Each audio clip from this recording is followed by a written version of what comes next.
Let's take a look at this problem. We got x to the fourth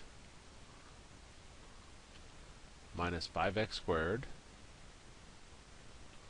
plus 6. Now this is going to be a U substitution. Reason why I know it's a U substitution is if I can take the middle part minus the number in front, coefficient. So if I can take the middle part, which is the x squared, raise it to the second power, and it gives me the first part, then that's when I can use a U substitution. Well, our first step, we're going to let the middle part be U, and we'll let first part be U squared. So we're going to rewrite this as U squared minus 5U plus 6. And step 2, factor like normal. GCF, they don't have anything common. Groupings 4 more terms, that doesn't fit. PST. Because we have U squared, U, no U, and there's no number in front of the U squared. PSD, we take the number at the end, ignoring signs, which is 6, and come up with the 3 columns.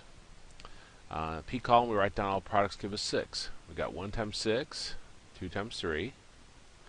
In the S column, we add those together. 1 plus 6 is 7, 2 plus 3 is 5. Difference column, we subtract them. 6 minus 1 is 5, 3 minus 2 is 1. Now the number we're looking for is a number in our middle term, which is the 5. But 5 is in 2 locations. What you do is you try one, see if it works. If it doesn't work, it's the other one. When I say see if it works, after you get done factoring, you multiply it back through and see if you get the original problem. Now once you get more comfortable with the signs, our last term here is positive.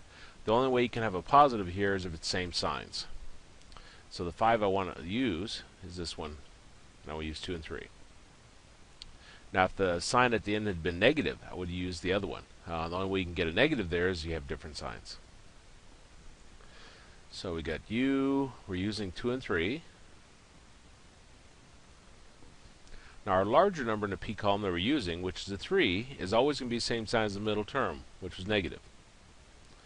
The number I circled is in the S column, S for same signs, so since the 3 is negative, then the 2 will be negative.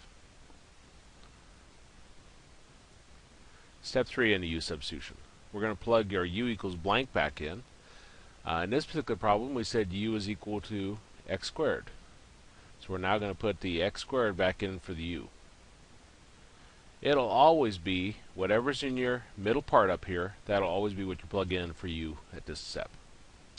And there's no simplifying to do here, so that would be our answer. X squared minus 2 times x squared minus 3.